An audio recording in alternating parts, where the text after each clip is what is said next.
Une production des studios Bass.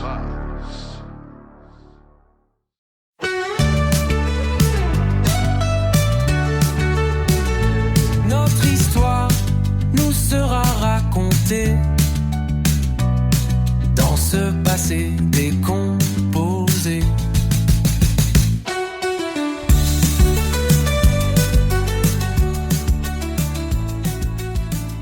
Bienvenue à un nouvel épisode du Balado Passé décomposé. Nous sommes très heureux de vous retrouver en cette mi-novembre. Pour moi, de venir enregistrer ce podcast fait du bien à mon âme en ces temps où il commence à faire noir un peu trop tôt à mon goût. Je m'appelle Guillaume Beaulieu et comme toujours, je suis accompagné de mon fidèle acolyte Martin Archambault. Bonjour Martin. Bonjour Guillaume, j'espère que malgré la grisaille, ça va bien quand même. De venir enregistrer, ça fait toujours du bien. C'est toujours le fun. C'est des très beaux moments, même si ça passe toujours trop vite. Oui, puis tu sais, c'est des cycles, hein. Il va y avoir de la neige, après ça, il va y avoir les sucres, puis après ça va être l'été. OK, ça va. Mais neige et... Non, Ah, ça je suis dans le déni encore. On parle d'histoire puis du Québec. L'hiver, la neige, c'est une partie importante de notre histoire. Dur de le nier. Oui. Avant d'aller trop loin, on se doit de remercier notre commanditaire pour aujourd'hui. Cet épisode est présenté par généalogiequebec.com, la plus grande collection en ligne d'archives historiques du Québec et du Canada, avec plus de 100 millions de documents pour retracer votre histoire familiale. En tant qu'auditeur, vous profitez d'un rabais exclusif de 25% sur votre abonnement en entrant le code promo Histoire25 lors de votre abonnement. Martin, je pense qu'il faut quand même prendre le temps de remercier tous ceux qui s'intéressent à notre balado. Depuis quelques semaines, on reçoit plusieurs messages d'associations, des fédérations de généalogie. Il y a des gens autres que le public, et même si le public, ça nous touche énormément, de voir que des associations et des gens qui... Des fédérations, merci, des regroupements... qui s'intéressent à notre projet, ça nous touche vraiment beaucoup. On a un sujet quand même assez niché, c'est pas très grand public. Malgré ça, il y a un engouement autour de notre émission. On est excessivement choyé, on a des statistiques auxquelles on ne s'attendait pas, on a un public qui est fidèle au poste, et pour tout ça, on vous en remercie grandement. Bien sûr, et puis on continue de vous solliciter si vous avez des sujets que vous aimeriez voir traités dans le cadre de l'émission. Les familles, vous pouvez toujours lever la main, mais on en a beaucoup des familles, puis notre plan de match est déjà bien établi, mais on veut aussi traiter de sujets historiques en lien avec tout ça, donc si jamais vous avez des sujets qui vous intéressent, qui vous interpellent, on ne fait pas d'engagement formel de traiter toutes les demandes qu'on va recevoir, mais quand même de nous nourrir de bonnes idées. On ne dit pas non à ça, donc gênez-vous pas. Tout à fait. S'il y a des événements desquels vous voulez qu'on parle, on n'en parlera peut-être pas nécessairement dans le podcast, des fois question de délai, mais sur notre page Facebook, ça va nous faire plaisir de parler d'un rassemblement, d'événements en lien avec l'histoire et la généalogie. Ça va nous faire plaisir de pouvoir le partager pour qu'on puisse rejoindre le plus de gens possible. Pour notre actualité généalogique, j'ai lu un article, Martin, du Journal de Montréal qui parle de généalogie génétique et ça m'a vraiment intéressé. Petite histoire rapide, moi je suis allé au collège de Maisonneuve et j'ai étudié en technique d'intervention en délinquance. Donc cet article-là a vraiment jumelé ma passion de la généalogie et mon champ d'expertise. L'article nous parle que plusieurs dossiers qui sont restés dans des impasses, qu'on appelle en anglais des cold cases, ont pu avoir des avancées grâce à la généalogie. L'auteur du texte, qui n'est pas nommé d'ailleurs malheureusement, dit que même si le profil du criminel n'est pas dans les banques de données génétiques, les enquêteurs peuvent trouver des membres de sa famille avec des gènes en commun et remonter sa piste. De la façon que ça fonctionne, les enquêteurs vont récupérer l'ADN sur la scène du crime et ensuite l'ADN va être comparé avec d'autres ADN de la BNDG, la Banque nationale de données génétiques. Dans cette banque-là, il y a de l'ADN de lourds criminels, de certaines personnes qui sont disparues et des gens comme toi et moi qui pourraient avoir décidé volontairement de donner leur ADN. Si la comparaison avec la BNDG donne rien, à ce moment-là, les policiers vont même pouvoir utiliser des sites généalogiques. Je pense à MyHeritage qui font des tests d'ADN, donc ils pourraient utiliser ces sites-là pour essayer de faire des recoupements. Et grâce à ces recoupements-là, des fois, on est capable de relier le criminel à une lignée et ensuite, des fois, avec une enquête, on est capable de remonter jusqu'à un suspect potentiel. Je suis tout le temps celui qui... oui, tu sembles hésiter. Ouais, le casseux de party, comme on dit. Mais du point de vue éthique, ça soulève pas certaines questions? Parce que moi, peut-être que j'ai un cousin pas correct qui a fait de quoi, puis là, c'est mes gènes à moi dans une base de données qui vont servir à faire avancer ce cas-là. Est-ce que je t'ai informé, pas informé? Je me pose des questions. Bien, tout à fait. Il y a ce côté-là éthique qui est quand même relevé aussi parce que la notion de consentement éclairé qui est difficile à établir, exactement pour l'exemple que tu viens de donner, toi, tu vas avoir accepté, par exemple, de donner ton ADN pour un test quelconque et si tu as un cousin, par exemple, qui est accusé d'un crime, on pourrait remonter à lui à cause de toi, entre guillemets. Par contre, il y a quand même un consensus là, nord-américain qui semble se dégager pour limiter l'utilisation à des crimes graves, mais surtout en cas de dernier recours. Par contre, ça va avoir aidé à éclaircir les meurtres de Catherine Daviau, décédée en 2008, et le cas de Sharon Pryor, 49 ans après l'événement.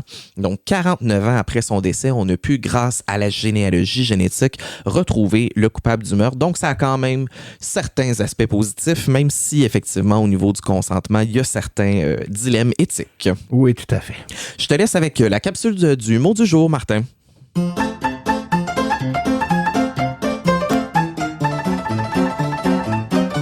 Le mot historique du jour.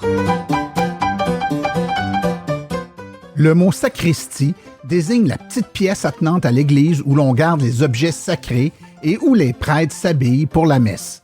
Son nom vient du latin sacrista, qui signifie le gardien des choses sacrées. En Nouvelle-France, la sacristie était souvent le cœur de la vie paroissiale. On s'y réunissait, on y signait des registres et même parfois, on y tenait des conseils. Bref, derrière ce mot religieux se cache aussi un lieu central de la vie communautaire de la Nouvelle-France. Sapristi. Comment ne pas aimer notre podcast quand on en apprend comme ça à tous les jours? Bien sûr. Vraiment, là. Bon. Martin, depuis le tout début, depuis l'épisode 1, il y a un sujet qui revient à chaque fois ou presque, mais qu'on n'a jamais vraiment abordé de front ou directement. C'est l'Église et la religion. Ouais, mais c'est tellement partout. C'est comme, on dirait, la trame de fond de la Nouvelle-France. Là. Exactement. C'est comme un peu difficile de voir par où on va prendre ça pour en parler, mais bon, je vais faire de mon mieux pour qu'on puisse avoir une belle discussion là-dessus. Je pense pas qu'on va apprendre ça à personne, mais en Nouvelle-France, et ça jusqu'aux années 1970 environ, l'Église, la religion est impliquée dans tous les aspects de notre vie. Durant les premières années de la colonisation, il y a 100 hommes qui vont se rassembler et créer la Compagnie des 100 associés. Et ces 100 hommes-là vont investir un montant de 3000 livres chacun, un montant fort intéressant pour assurer les finances de la colonie. En échange, la compagnie peut avoir le monopole de la fourrure. C'est résumé très grossièrement, on s'entend, là, mais mon point est que parmi les 300 000 livres qu'il va avoir dans... oui, j'ai envie de dire compte en banque, hein, mais bon, ouais. On s'entend que ça n'existait pas. Bref, de ces 300 000 livres-là, il y a un montant qui est réservé pour payer le salaire des membres de l'Église. On doit s'installer sur une nouvelle terre, on doit payer de l'équipement, payer une traversée, s'installer dans un pays qu'on connaît aucunement, mais de base, on pense aussi à faire venir des curés dans le nouveau pays. Oui, ces curés étaient là principalement pour la conversion des Premières Nations qui étaient déjà présents, mais c'est pas que pour ça non plus leur présence. Donc, c'est quand même déjà là, dans tout ce qu'on pense, on pense quand même à faire venir des membres de l'Église. Peux-tu me donner un peu plus de détails sur cette mission de conversion-là? Là? Tu sais, c'est pas clair. On veut les convertir, on veut les amener dans le droit chemin puis faire de tout le monde des bons petits catholiques?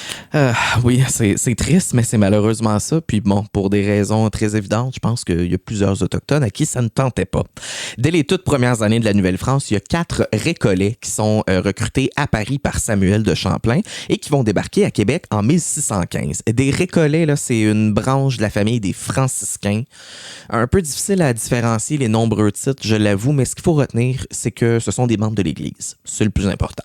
Donc, les 4 récollets recrutés par Samuel de Champlain sont les pères Denis Jamet, Jean Dolbeau, Joseph Le Caron et Pacifique Duplessis. Aussitôt arrivés, ils vont partir établir des missions en Huronie, dans la région des Grands Lacs, chez les Montagnais de Tadoussac, sur la Côte-Nord également, et chez les Abénaquis de Trois-Rivières. Il y a une chose très importante, c'est la barrière de la langue qui va se dresser dès leur arrivée. Comment enseigner Dieu? Comment enseigner le mystère de la Sainte Trinité ou qu'une femme vierge ait donné naissance au fondateur du christianisme? Et tout ça dans des langues inconnues, mais surtout difficiles à maîtriser, comme l'algonquin, le montagnais, le huron ou le mohawk. C'était pas gagné d'avance. On part avec 2 prises pour faire une belle analogie de baseball ici. Pour remédier aux problèmes de communication, les missionnaires vont recruter des jeunes gens tels que Pierre Boucher, qui est aujourd'hui connu comme le fondateur de Boucherville, et Nicolas Marcelet. Pour être très direct, là, ces jeunes-là, dont les 2 hommes que j'ai mentionnés, mais pour la plupart aussi, c'est des gens qui sont recrutés. Ces gens-là sont pour la très grande majorité pauvres et sont surtout aventuriers, curieux, mais très débrouillards et capables de saisir rapidement les formes linguistiques des Autochtones. Ces interprètes-là, on va les appeler des truchements.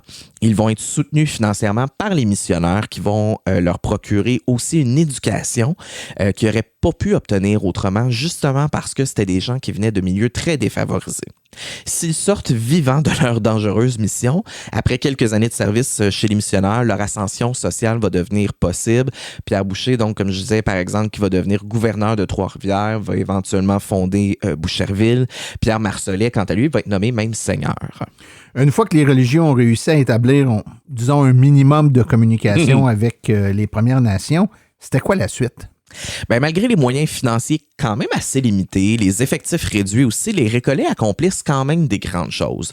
Chacun avait un peu leur champ de compétences, enseignait différentes choses.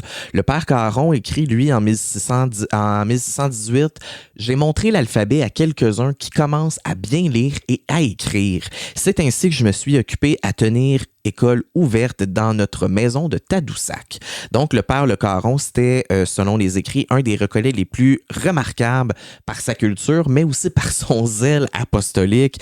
Lui, il voulait que ça rentre dans leur tête. Donc, il était malheureusement reconnu pour ça. Le père Denis Jamais, lui, va surtout avoir été un intermédiaire entre la France et le Québec. Même s'il venait faire quelques missions ici, il va surtout gérer à partir de la France et va s'occuper des couvents français. Le père Jean Delbault, quant à lui, avait été attitré à la mission montagnaise de Tadoussac. Toutefois, Delbault a une maladie qui va lui faire perdre progressivement la vue. Il va donc être rapatrié à Québec puis effectuer un travail un peu plus de soutien envers les premiers colons, puis évangéliser également les Autochtones qui venaient volontairement le voir. À l'été 1617, il va retourner en France pour se plaindre de ses collègues religieux en citant l'avarice et la cupidité. Malgré ce conflit-là, en plus de sa maladie, il va quand même revenir au Québec pour quelques années avant de retourner en France définitivement. Pacifique Duplessis, quant à lui, le petit dernier, lui était apothicaire en France avant de rentrer chez les colons. Apothicaire, pour ceux qui ne savent pas ce que c'est, là. Un apothicaire, là, ben, en fait, c'est un peu les pharmaciens de nos jours. Eux, grâce à différentes plantes, différentes infusions, ils vont créer différents médicaments pour guérir les malades. Donc, t'as mal au dos, ben, un bon jus de pissenlit pour t'en remettre. Lui, il va être envoyé à Trois-Rivières en 1617 où il va se consacrer, lui également, à l'évangélisation des Autochtones, à l'instruction des enfants, mais aussi aux soins des malades de par son travail apothicaire, merci. Ironiquement, il va tomber lui-même malade peu de temps après son arrivée et va être le seul des 4 pères à décéder en Nouvelle-France. Les 3 autres qui vont avoir plutôt terminé leur vie au Québec, en France. Ce que tu viens de nous raconter, c'est beaucoup là, en lien avec les Premières Nations, puis parfait, on veut leur laisser une place importante dans nos épisodes, fait que c'est correct qu'on en parle. En passant, on réitère que s'il y a des membres des Premières Nations qui veulent venir discuter avec nous, les micros sont ouverts. Mais pour ce qui est des colons, eux autres, c'était quoi leur relation avec la religion? J'imagine, est-ce qu'ils arrivaient ici et ils étaient tous catholiques? Il y avait des protestants? La très grande majorité qui arrivait était catholique. Et même, grâce à une de mes capsules sur TikTok, on m'a confirmé que les gens qui étaient protestants en France, souvent vont se sauver de la France, de la très grande majorité vers l'Angleterre, parce que c'était interdit pour eux de se rendre au Québec. On voulait vraiment s'assurer que les Français qui allaient au nouveau pays, ceux qui s'en venaient au Québec, allaient vraiment être des catholiques. Donc, on empêchait les protestants de s'en venir. Donc, oui, pour la très grande majorité, c'était des colons catholiques qui s'en venaient. Quelques années après qu'ils se soient installés en Nouvelle-France, les colons, on va commencer à avoir des comportements jugés inacceptables, comme les coureurs des bois qui vont vendre de l'alcool illégalement à certaines nations autochtones. Il y a des jeunes qui vont se rassembler pour danser. Là, ça, là. Il faut pas faire ça. Ça peut être une invitation à commettre des péchés, on le sait très bien, hein? Oh! Les femmes vont manquer de modestie à l'église, les hommes vont boire, vont sacrer et vont travailler le dimanche, qui était une journée sainte. Ah ouais, ça sacrait. Ça sacrait à cette époque-là. Et ça, là, on n'aime pas ça. Les enfants ont des notes qui deviennent grossiers, qui deviennent violents, et on rajoute à tout ça l'ivresse, pas chez les enfants, chez les adultes, les jeux d'hasard, l'insoumission et la consommation de viande durant le carême. Bref, c'est la débandade. Des vrais délinquants. Totalement. On va donc rapidement devoir encadrer la population et ça se fait évidemment par la religion. On va donc créer des confréries comme celle de la Sainte Famille, de Saint-Joseph ou de Sainte-Anne afin de vivifier la foi catholique chez les adultes. On veut que ça redevienne un mode de vie. On veut qu'ils aiment ça, être dans la religion. Chez les enfants, c'est les communautés religieuses qui vont ouvrir des petites écoles dans les villes, dans les campagnes, comme on parlait au dernier épisode. Si vous ne l'avez pas écouté, il est disponible d'ailleurs. Il y a des leçons de catéchisme, les exercices de piété, la pratique de bonnes mœurs. Ça, là, ça va être la priorité avant toutes les autres matières. On va vouloir parler de religion et de bon comportement. Donc, c'est ça. C'est ce qu'on a parlé un peu aussi là, dans l'épisode qui précédait en lien avec l'enseignement. Donc, si je comprends bien, on assiste là, dans ce que tu nous décris à la religion qui commence à devenir un instrument de contrôle puis avoir un regard sur tout ce qui se passait dans la colonie. Oh oui, tout à fait. La religion va tout contrôler dans ces années-là. Il y a un article de Guy Lapérière, qui est professeur à l'Université de Sherbrooke, qui parle même de siècles de ferveur religieuse en parlant du 17e siècle. Il dit aussi, par contre, dans le même article, que le 18e siècle, c'en est un plus de tiédeur. On rappelle, on en a parlé un peu au dernier épisode, en 1760, les Anglais vont prendre possession du Canada. Plusieurs Anglais étaient protestants. Ils sont donc déjà présents au pays, ce qui rend la situation de l'Église catholique quand même assez précaire. Et cette précarité-là va durer jusque dans les années 1800. Il y a le Monseigneur Lartigue, qui est alors évêque de Montréal. Lui, il va condamner en 1837 le soulèvement des patriotes, la rébellion des patriotes. Et ça, chez les colons, ça ne passe pas. Lartigue va non seulement dénoncer ce que les patriotes ont fait, mais il va même prendre le parti des autorités britanniques, lui qui est français. Ouais, catholique. Donc, à ce moment-là, les fidèles sont excessivement déçus de cette prise de position-là. Et il y a même certains membres du clergé qui vont faire « Hey, non, ça va pas, là. T'es pas censé être de ce côté-là. » Cependant, ce geste-là de Monseigneur Lartigue va amener un peu de positif parce que dans les années qui suivent, il y a un éveil religieux qui se passe chez les fidèles, une sorte de renouveau. Puis ils se disent « Hey, des événements comme ça, on n'en veut plus. » Donc, ils veulent travailler en équipe, ils veulent travailler ensemble, se soutenir. Il y a une réconciliation avec le catholicisme qui se fait et avec l'Église catholique qui va occuper une place au premier plan là, dans la société québécoise. Puis comment on va souligner ce renouveau religieux? En plus des fidèles qui veulent se soutenir, ça donne que Monseigneur Lartigue décède en 1840 et va être remplacé par le Monseigneur Bourget. Tout au long de son épiscopat, qui est le terme pour un règne d'un évêque, Bourget se donne des objectifs très précis, surtout pour les premières années de son mandat. Il veut d'abord stimuler la foi et la pratique fidèle des religieuses. Il veut mieux institutionnaliser l'Église canadienne et lui donner une plus grande indépendance face à l'État. Donc, pas nécessairement que les colons soient moins indépendants de l'Église, mais que l'Église elle-même soit plus indépendante face à l'État. Il veut organiser une société chrétienne aussi et veut partager sa vision ultramontaniste, ce qui est à dire, c'est de croire à la principauté du pape. Donc, que le pape, c'est le roi et le maître. Sous Bourget, les diocèses vont se multiplier, tout comme les collèges classiques. Les collèges classiques, là, c'était la place pour apprendre la vocation religieuse. Il va aussi faire une plus grande place aux femmes dans la communauté religieuse. Il va créer des congrégations féminines comme les Sœurs de la Providence, la Sœur des Saints Noms de Jésus et de Marie, notamment. Monseigneur Bourget va rester très fidèle à ses convictions et à ses promesses tout au long de sa présence. Durant ces dernières années, il y a certains archevêques du Québec qui vont montrer très ouvertement leur allégeance politique à des partis autres que le Parti conservateur. C'était un parti, le conservateur, qui était très collé à la vision ultramontaniste, donc le pape, l'Église, les valeurs très conservatrices. Lui, il va même demander à prendre sa retraite en 1870. En plus qu'il est malade, il dit « ça me rejoint plus », mais Rome va refuser qu'il quitte son poste parce qu'il y a des gros dossiers qui sont encore en cours et qui ne sont pas réglés. Ouais, finis tes dossiers avant de partir. Hein. Finis ton travail, puis après ça, tu pourras t'en aller. Même si tu es malade, on s'en fout un peu. Sa retraite va être finalement autorisée 6 ans plus tard, le 11 mai 1876, et il va être remplacé par Monseigneur Édouard Charles Fabre. Ceux qui ont écouté Les Pays d'en haut, on a vu Monseigneur Fabre qui a été là quand même, qui a été interprété du moins, là, c'était pas le vrai, on s'entend. Je divague un peu là, d'une toute petite affaire, Martin, et pour vous aussi les auditeurs, on parlait de pape là tantôt. Selon vous, combien de temps a duré le pontificat de Marcel II, qui était pape en 1555, qui est à ce jour le plus court pontificat de l'histoire des papes? Et je sais pas, moi, 1 mois? C'est moins que ça. Il va avoir été pape pendant 22 jours. Eh là là. Il va faire un ACV, malheureusement, le 30 avril 1555 et il va décéder le lendemain après 22 jours de pontificat. Il y en a même un, le pape Urbain VII, en 1590, qui lui aura été pape 12 jours seulement, mais il n'aura jamais été intronisé. Il a été élu, mais pas intronisé. Ah, donc ça compte pas. Ben, c'est ça, il y a un petit débat à savoir, là, c'était qui le pape qui va avoir été là le moins longtemps. Écoute, on revient au Québec. Oui, là, ramène-moi. si on se rapproche encore plus d'aujourd'hui puis qu'on entre dans le 20e siècle, peux-tu nous parler de la religion là, à ce moment-là?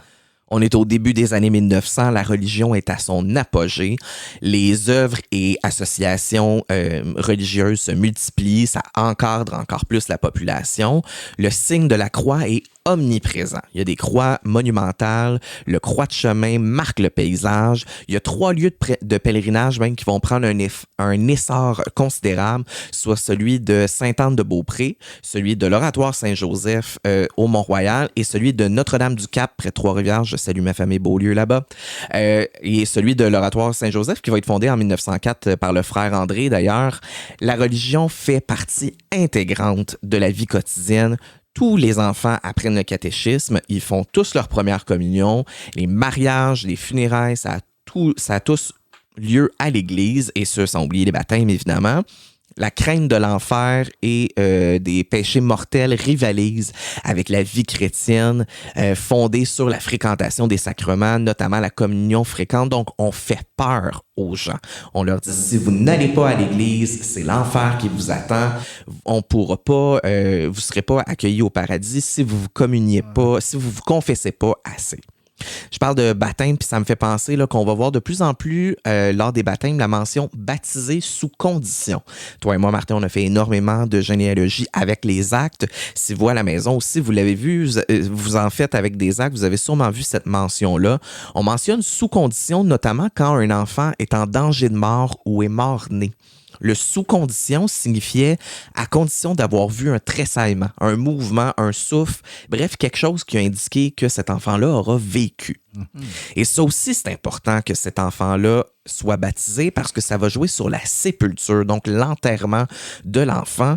Un enfant qui n'aura pas été baptisé ne pourra pas être enterré dans le même cimetière que les gens. Puis je dis le même cimetière, en fait, il va être même enterré en dehors des limites du cimetière dans une section qui s'appelle la section des impurs.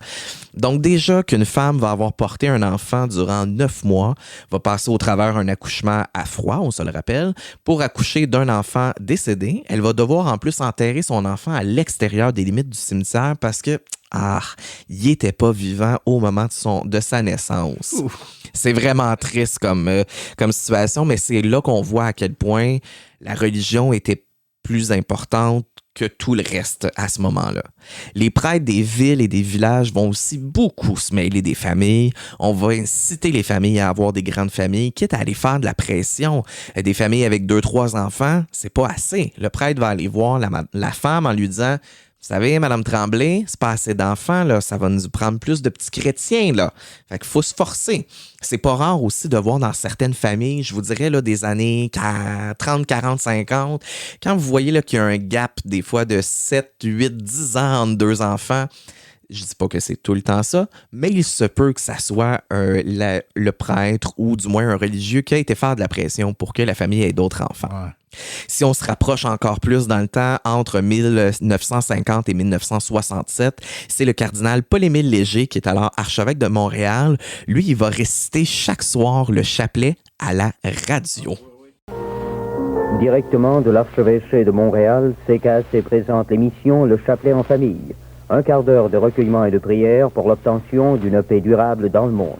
Salut Marie, pleine de grâce, le Seigneur est avec vous. Vous êtes bénie entre Vierge sainte, donnez-nous la grâce de célébrer dignement vos louanges et la force de résister aux ennemis de notre salut. Ah oui. Puis dans ma famille, on a 2 générations là, de commerce de télévision et de radio. En fait, mon grand-père, au début, c'était juste des radios. La télévision n'existait pas encore. La télévision est arrivée après. Puis, c'était fréquent à cette époque-là que pendant le chapelet, les gens ouvraient la radio puis ils se mettaient à genoux dans le salon, là, puis ils priaient à genoux dans le salon. Là. J'ai des photos, des archives familiales là, qui montrent. Puis, il y a aussi des transpositions à la télévision aussi d'événements religieux où les gens se guindaient, se mettaient beau pour à être à la maison. Bon, pour plusieurs raisons, parce que bon, pour aller à la messe, il fallait mettre les plus. Mais il fut même une époque au début de la télévision où les gens. Faut juste se rappeler, là, la télévision, quand elle est arrivée en noir et blanc, dans les années 40, les gens comprenaient pas que nous, on les voyait, mais qu'eux nous voyaient pas. Fait que les gens se mettaient beau pour pas que les gens dans la télévision portent des jugements sur comment ils sont habillés. Donc, les dames allaient se changer avant d'écouter la télévision. Incroyable. Pour être belles pour la télévision. Donc, quand il y avait un événement religieux, ben raison de plus, on était habillés, puis à genoux, puis on priait devant la télévision. C'était à ce point important. Au premier épisode, j'avais dit j'ai eu la chance de connaître mes arrière-grands-parents, puis je me rappelle très bien dans leurs dernières années de vie, physiquement, ils ne pouvaient plus nécessairement se rendre à la messe, mais ma grand-mère, donc leur fille, apportait je m'excuse, je cherche le terme, l'hostie, pardon, qui avait été sacrée, ou du moins qui avait eu une... Oh, elle avait été bénie. Bénie, merci, mon Dieu. Donc, mon Dieu, justement, hein? c'est dans notre langage. Donc, ma grand-mère apportait les hosties bénies à la maison pour que ses parents puissent le prendre comme ils ne pouvaient pas se déplacer jusqu'à l'église. On va donc se rapprocher encore plus parce que là est arrivée la Révolution tranquille, Jean Lesage, et puis là, ben, ça a apporté beaucoup de changements au niveau de la religion. Oh, tout à fait. Je te dirais même que un petit peu avant, là, on commence déjà à sentir un épuisement face à la religion. Dans les années 1950, c'est 60% des Québécois qui vont à la messe, donc presque un Québécois sur 2 n'y va plus déjà. Mais la Révolution tranquille, c'est un énorme clou dans le cercueil de la religion. Durant la Révolution tranquille, on va doucement retirer des domaines d'intervention à l'Église. On va créer l'assurance maladie qui va offrir la couverture des frais d'hôpitaux. On va réorganiser totalement le ministère du Bien-être social et de la jeunesse qui chapeautait notamment les écoles, les centres de formation, mais on va aussi détacher graduellement des valeurs conservatrices. Donc, on va enlever là, la religion de tout ça. On va mettre des experts au lieu qui vont s'occuper de ces ministères-là, qui vont avoir une meilleure vision de la chose. En 1968, il y a la loi sur le divorce qui est mise à jour et unifiée au travers le pays. Donc, à partir de 1968, partout au Canada, on peut se divorcer légalement, sans problème. En 1969, on va décriminaliser, gang. Moi, ça me fait capoter juste de dire ça.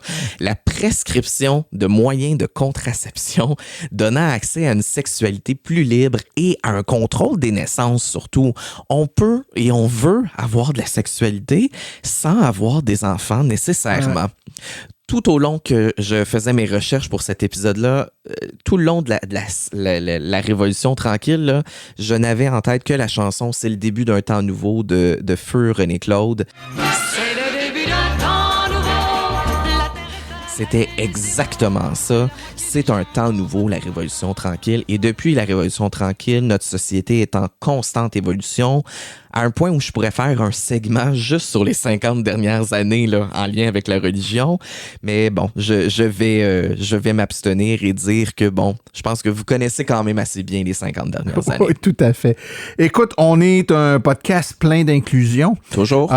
Et comme capsule aujourd'hui, j'avais envie de parler des différentes religions qui se sont côtoyées. Oh. Comment cohabitent les religions entre elles en Nouvelle-France et aller jusqu'au Québec d'aujourd'hui. Donc, on écoute ça.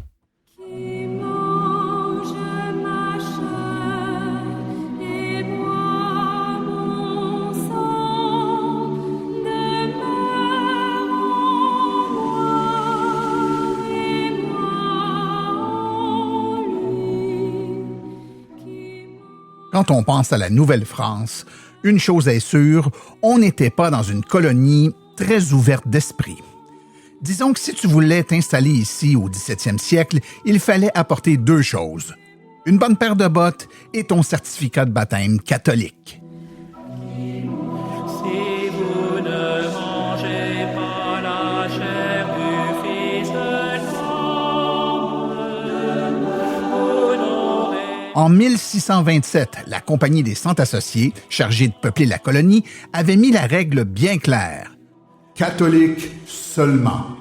Les protestants? Non, merci. Les juifs? Définitivement pas. Bref, c'était comme un club privé avec un portier très strict. L'Église catholique avait d'ailleurs une mission précise, convertir les peuples autochtones. On a donc envoyé des jésuites, des récollets, des ursulines, bref, tout un bataillon de religieux.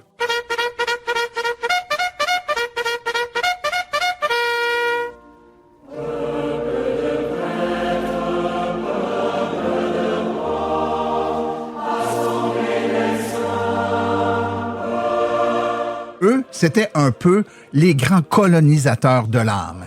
Ils bâtissaient des écoles, des hôpitaux, des missions et ils rappelaient à tout le monde que oui, la messe était obligatoire. Mais malgré les interdictions, il y a toujours eu des petits malins qui ont réussi à contourner les règles. Quelques marchands protestants, par exemple, faisaient affaire avec la colonie.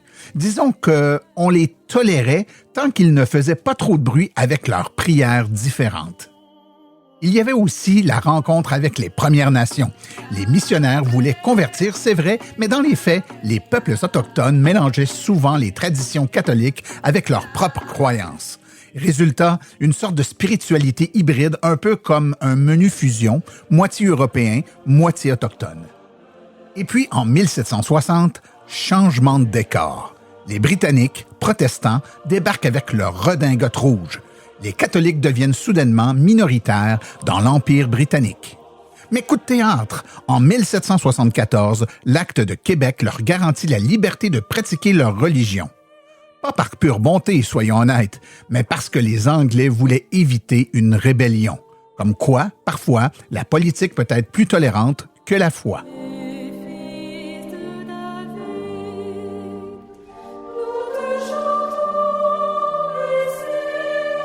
À partir de là, le paysage religieux s'ouvre un peu. Protestants anglophones, juifs, puis plus tard, orthodoxes, musulmans et d'autres communautés arrivent avec les grandes vagues d'immigration. Bien sûr, le catholicisme restait longtemps le patron officiel de la maison, mais les autres religions ont tranquillement trouvé leur place dans le salon. Aujourd'hui, quand on regarde ce parcours, on réalise que la cohabitation religieuse au Québec, c'est un peu comme une grande colocation. Au début, il y avait juste un coloc très possessif, le catholicisme, qui décidait de tout. Puis, avec le temps, d'autres colocs sont arrivés avec leurs coutumes, leurs saveurs et leurs fêtes, et on a appris à vivre ensemble. Alors oui, ça n'a pas toujours été simple, mais cette diversité est devenue une richesse. Un Québec enraciné dans son passé catholique et ouvert, malgré lui au départ, à la pluralité qui le définit aujourd'hui.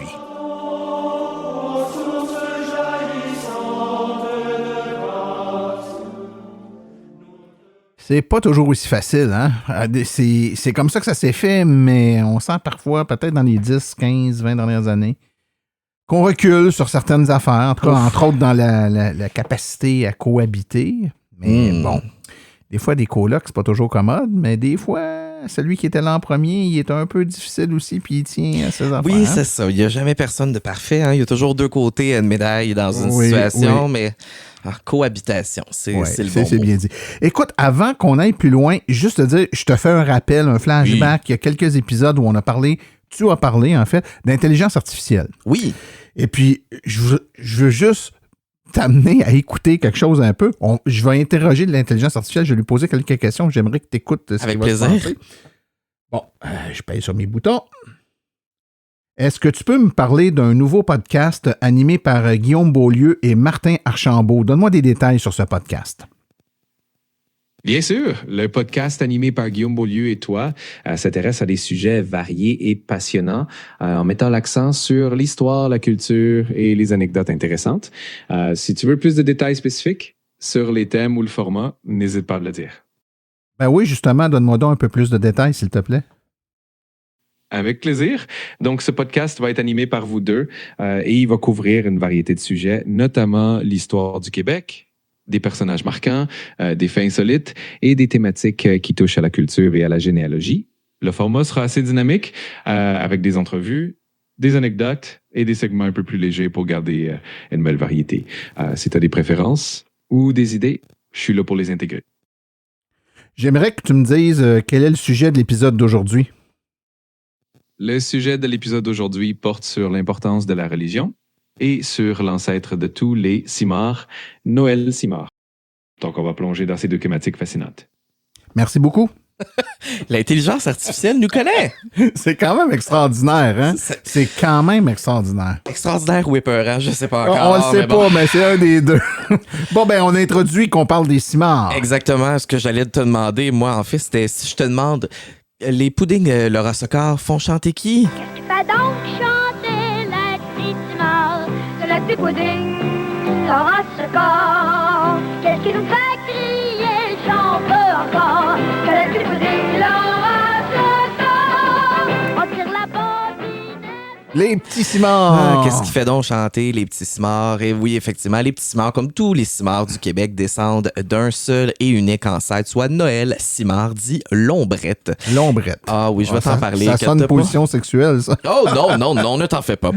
Il naît vers 1637 dans la commune de Puy-Moyen, dans le département de Charente, dans la région de la Nouvelle-Aquitaine. Ça fait un petit bout là, que je n'ai pas rappelé avec nos mots à nous. Donc, c'est dans la ville de Puy-Moyen, dans la région administrative de la Charente et dans la province de la Nouvelle-Aquitaine. Cette ville se retrouve dans l'ouest de la France, à environ 150 km au sud-ouest de La Rochelle. Donc, on n'est pas très loin quand même là, de l'océan aussi. Noël, c'est le fils de Pierre Simard et de sa deuxième femme, Suzanne Durand, qui se sont mariés en 1635. Si on avance d'une vingtaine d'années en 1657, Pierre Simard va quitter avec son fils Noël vers la Nouvelle-France en laissant derrière Suzanne Durand, donc femme de Pierre et mère de Noël, et Suzanne Simard, la fille de Pierre et sœur de Noël. Selon le journal de Le Soleil, le désir de Noël aurait été d'ailleurs de posséder son propre moulin, chose qu'il n'aurait pas pu réaliser en France. Donc, ça aurait été un des intérêts pourquoi il aurait quitté vers la Nouvelle-France. On ne sait pas toutefois pourquoi les deux Suzanne ne seront pas du voyage, mais la relation entre Pierre et Suzanne ne semble pas incroyable. Parce qu'en 1665, Suzanne va dicter son testament et elle va se déclarer veuve, même si Pierre est toujours en vie en Nouvelle-France.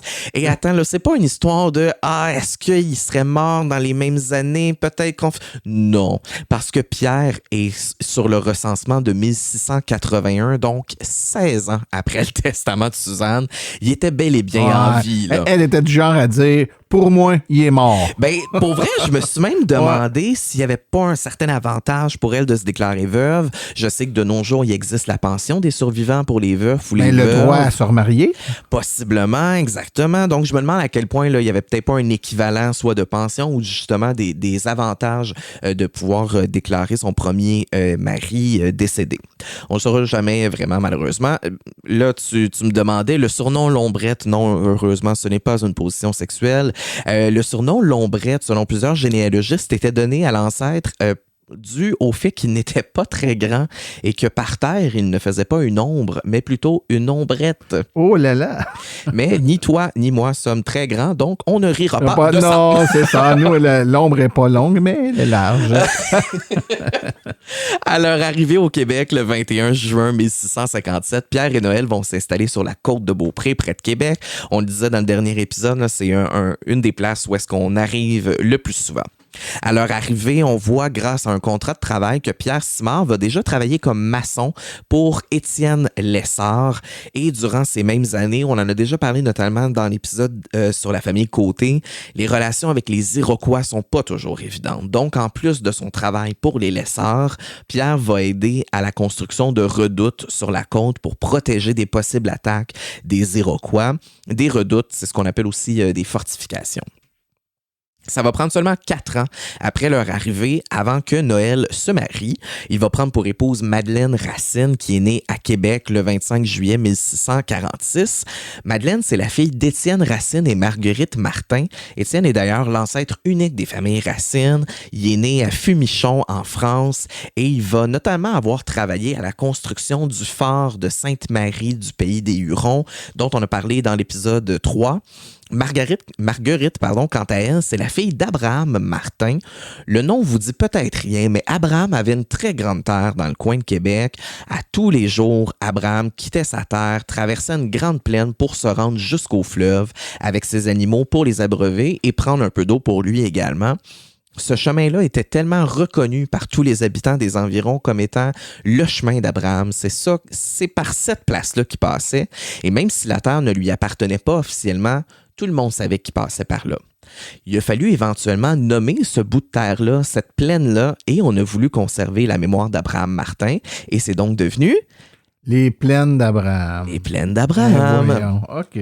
Donc, plusieurs d'entre nous ont littéralement marché dans les pas d'Abraham Martin. Aussi, Marguerite avait un parrain, un tant soit peu connu, un certain Samuel de Champlain. Ben oui, Sam. Le dictionnaire biographique du Canada mentionne même que Marguerite a hérité de Samuel de Champlain, comme celui-ci n'avait pas d'enfant. Petite parenthèse historique ici, là, Samuel va épouser Hélène Boulay, lorsqu'il est âgé de 36 ans et, attention, oreille sensible, Hélène en avait 10. Ça choque grandement et avec raison ça quand même. Ça sonne secte un peu, hein, ici, maintenant. C'est quand même intense. J'ai souvent vu des grandes différences d'âge, là, mais ça... Mais il n'a pas eu d'enfant, donc exactement. Ça veut dire qu'il ne s'est pas reproduit avec cette en fait, trop jeune. Son épouse, lors du mariage, était même trop jeune pour quitter le domicile familial. Donc, sa cohabitation va être remise lorsqu'elle aura 12 ans. Beaucoup mieux. Mais malgré ça, même s'ils vont pas habiter ensemble, de Champlain va toucher une dot de 4500 livres, qui est un montant très important à l'époque. Et ce montant va même pas atteindre la situation financière de la famille Boulay, qui était une famille très aisée. À l'âge de 20 ans, on se rappelle, là, ce mariage-là se passe en France, évidemment. À l'âge de 20 ans, Hélène va décider d'accompagner Samuel de Champlain en Nouvelle-France et va trouver le temps très long ici. Donc, en 1624, elle va décider de retourner en France seule et elle va y rester définitivement. L'histoire ne dit pas pourquoi exactement. Peut-être parce que son épouse avait déjà quand même une pas pire fortune, mais Samuel de Champlain, qui n'aura pas eu d'enfant avec cette femme-là, ne fera pas hériter son épouse, mais plutôt sa filleule, Marguerite, que j'ai mentionné plus tôt. De Champlain et son épouse, exactement, n'auront jamais eu d'enfant. Fait qu'il est resté marié avec elle tout le temps, puis il n'aura pas eu d'enfant, il ne s'est pas remarié. Exactement, puis il ne l'aura jamais revu après son départ parce qu'il est décédé le jour de Noël quelques années plus tard. Donc, il n'aura pas revu son épouse non plus. OK. C'était intéressant, mais revenons au Simard. Oui. Lâchons Champlain, revenons au Simard. Je m'égare. Je disais donc que Noël Simard, âgé d'environ 24 ans, va épouser Madeleine Racine, âgée de 15 ans, le 22 novembre 1661, dans la paroisse de la Visitation de Notre-Dame, dans la ville de Château-Richer, à l'est de Québec. Au moment du mariage, Pierre Simard, le père de Noël, va lui léguer alors tous ses biens. Une terre, une maison, des bâtiments de ferme, ustensiles de maison et même la ferme. Même si c'est pas clairement mentionné dans les documents, on se doute très fortement que, en échange de tout ça, Noël devait prendre soin de son père jusqu'à son décès. Noël et Marguerite vont être les parents de 14 enfants vivants qui vont tous se marier et avoir une descendance. Sur les 14 enfants, il y a 8 hommes qui vont pouvoir continuer la lignée Simard, ce qui va grandement aider à la popularité du nom. Et dans les mariages des enfants Simard, il y a 7 frères et sœurs qui vont marier des frères et sœurs Dodier, Bouchard et Paré. On en parlait dans le dernier épisode, c'est quelque chose de quand même assez fréquent, mais on le voit encore une fois dans cette famille situation. à famille. Oui. Est-ce que Château-Richer, puis les environs, là, va rester la patrie des Simard pour toute la vie de Noël? Mon feeling avec les lectures, c'est que c'était ça le plan. Ce qui me fait penser ça, c'est qu'en 1667, Noël va acheter même la terre de son voisin, Pierre Giboin, pour avoir une plus grande parcelle de terre à exploiter. Sur papier, c'est une bonne idée. Par contre, la réalité va être différente. En 1677, donc 10 ans après avoir acheté la terre, Noël n'a toujours pas fini de payer sa dette pour avoir acheté la terre. Et Pierre Giboin va commencer à s'impatienter. On le serait pour moins que ça. Monseigneur de Laval va se mêler de la situation et va offrir un marché à Noël Simard. Il lui dit « Je te paye toutes tes dettes, mais en échange, tu prends en charge l'exploitation d'une nouvelle région. Ça inclut le défrichage, l'élevage, la construction du moulin à scie et tu vas aussi t'occuper de la chasse et de la pêche. » Petit mandat. Il va accepter d'y aller dans cette toute nouvelle région qui était tout fraîchement appelée Baie-Saint-Paul. Noël va donc quitter seul pour cette nouvelle région-là où le travail ne manque pas. On vient de lister tout ce qu'il y avait à faire. Sa femme et ses premiers enfants vont rester sur la terre de Pierre Simard à Beaupré. Et après 3 ans de travail, Noël fait finalement venir sa famille dans la région et ils vont s'installer près du Cap-Maillard qu'on connaît aujourd'hui sous le nom de Petite-Rivière-Saint-François. D'ailleurs, Rosalie, la fille de Noël et Marguerite, va être le premier enfant né et baptisé à Baie-Saint-Paul. Noël va terminer la construction du moulin à scie en 1685, mais malheureusement, ce moulin-là va être détruit au cours du 18e siècle. Il ne reste plus aucune trace de ce moulin à scie-là. Pour éclairer les gens, là, un moulin à scie, c'est ce qu'on appelle aujourd'hui des scieries. OK. Tu as dit que le couple allait avoir 14 enfants, quand même. Là, c'est ce qu'on peut appeler une famille nombreuse.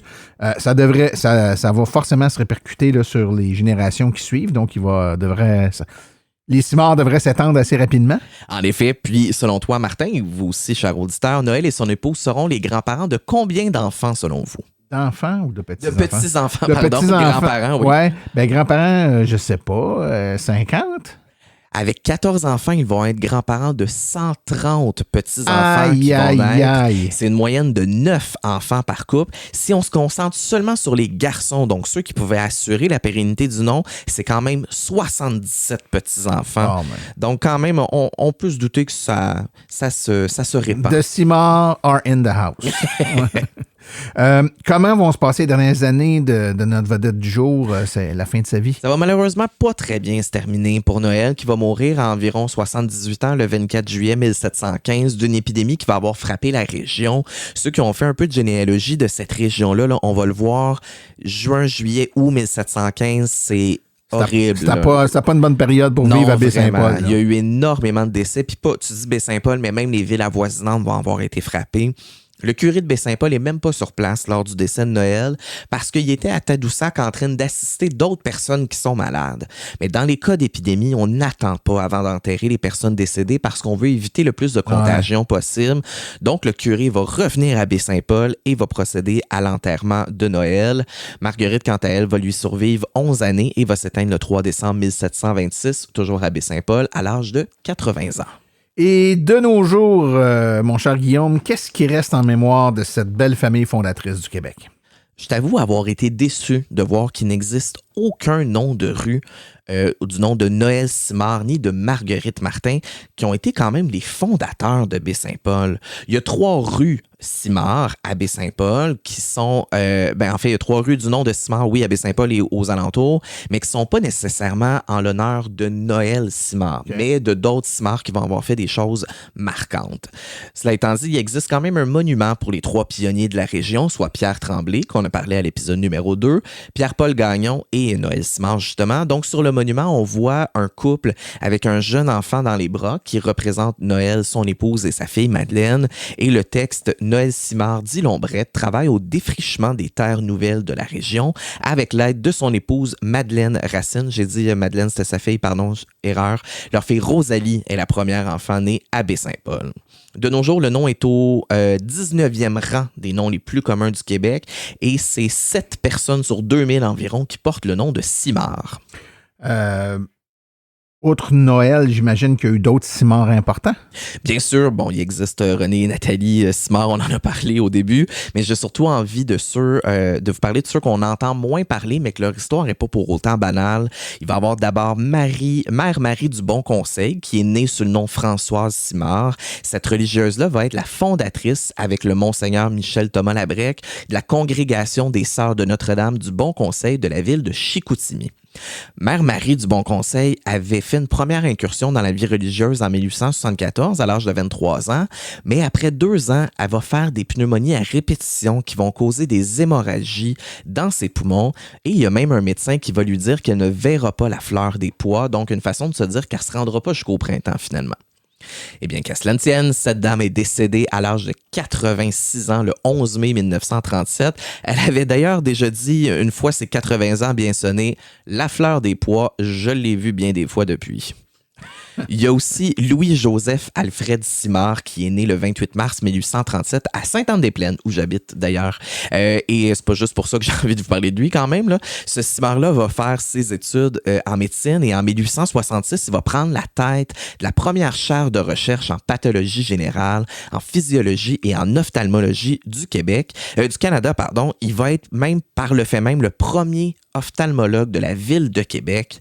Il va transmettre sa passion de sa médecine à ses enfants. Son fils Arthur Simard, qui est né en 1867, deviendra également médecin et lui va se spécialiser en chirurgie.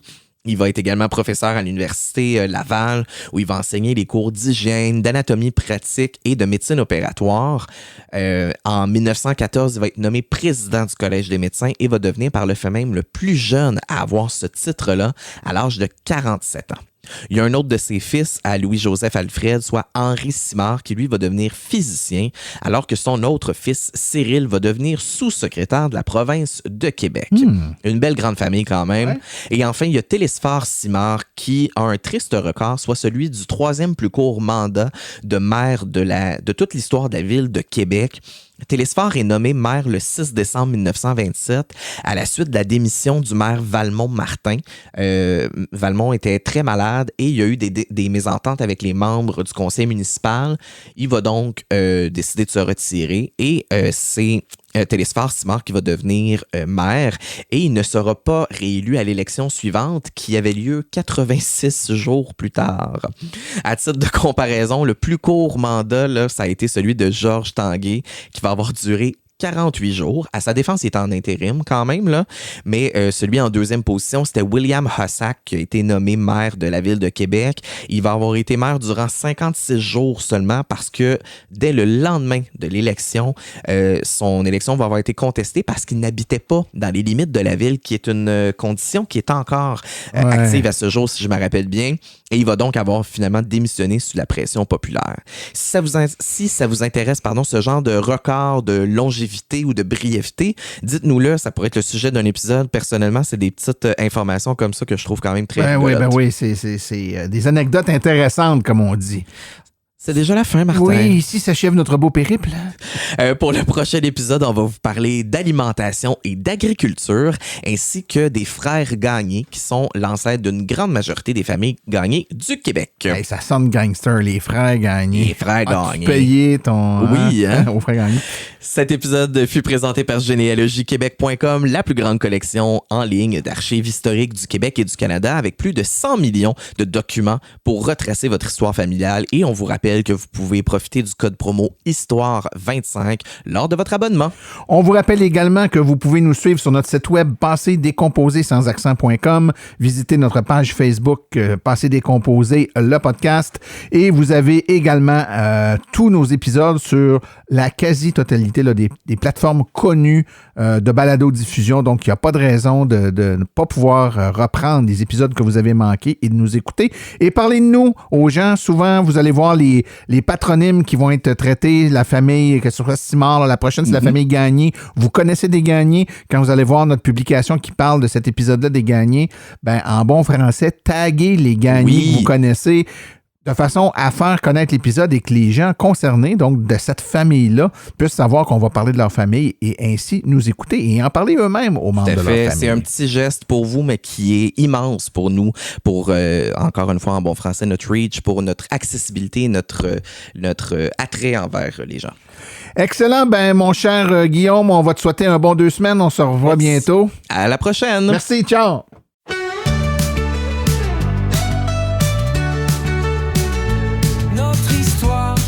Nous sera raconté dans ce passé des